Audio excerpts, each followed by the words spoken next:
We are conditioned to think that getting rich requires a specific pedigree. You need a massive brain, an Ivy League diploma, or a high-stress career grinding away in the financial district. Then there's Ronald Read. He spent his entire life working as a janitor and a gas station attendant. When he passed away in 2014, he left behind an estate worth $8 million. He didn't inherit a dime, and he never won the lottery. His strategy was shockingly boring. He consistently saved whatever small amount he could, put it into blue-chip companies, and let the quiet mathematics of compound interest work its magic over several decades. Compare that to highly trained portfolio managers or executives with prestigious degrees who frequently blow up their accounts. They panic during market dips, take on excessive debt, or try to outsmart the system and lose everything. Ronald Read's $8 million legacy suggests that wealth is often a byproduct of temperament. While the experts focused on complex algorithms, the janitor relied on the unglamorous soft skills that actually dictate financial outcomes. If you walk into a store to buy a high-end watch, you know you have to pull out your card and pay the price. In the stock market, high long-term returns also come with a strict fee, but it's not paid in cash. This chart shows what that fee looks like over a decade of investing in high-growth companies. You can see the long-term trend points aggressively upward, but getting there requires surviving these frequent, steep, sudden drops in value. Put yourself in the middle of that journey. Imagine sitting at your kitchen table, looking your spouse in the eye, and explaining that your life savings just dropped by 80%. The psychological toll of that moment is immense. Even if you play it relatively safe with a broadly diversified index fund, history shows you will still have to weather terrifying, months-long periods where your portfolio's value is cut in half. If you cannot stomach the feeling of your net worth shrinking drastically, you should not aim for maximum returns. That anxiety is simply the mandatory price of admission for building future wealth. Free markets are highly efficient at two specific things. The first is generating wealth. The second is generating envy.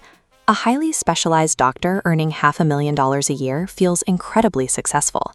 They take exotic vacations and drive expensive cars. That feeling lasts right up until they buy a vacation home next to a corporate CEO pulling in $10 million a year. But even that CEO feels a sting of inadequacy when they attend a charity dinner and run into an all-time great athlete. Compared to a fortune of $2 billion, a $10 million salary suddenly feels like pocket change, and the ladder keeps going. That sports icon occasionally crosses paths with tech mega-billionaires who can increase their net worth by $75 billion in a single calendar year. There will always be a bigger fish.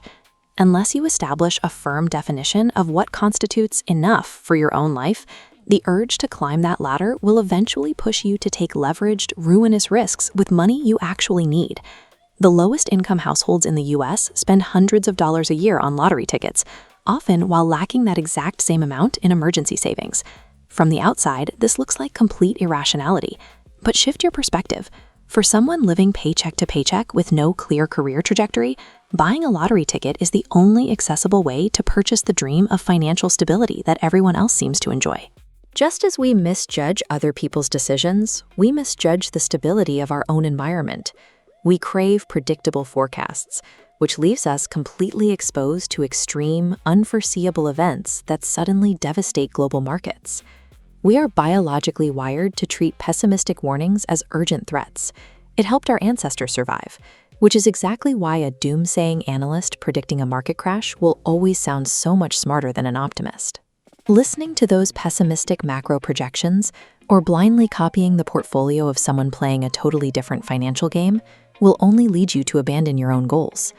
Headlines focus on external threats like inflation or government policy, yet the most persistent danger to a portfolio is the person managing it. Our own emotional reactions are the primary engine of financial ruin.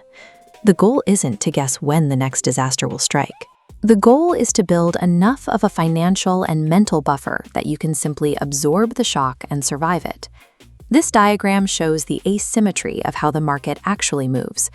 Real economic progress is a slow, quiet process that takes years to compound, while setbacks are loud, dramatic, and happen overnight.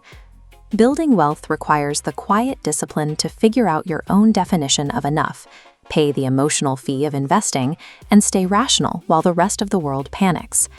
As Ronald Read proved, financial success is a soft skill, and it is one you can master.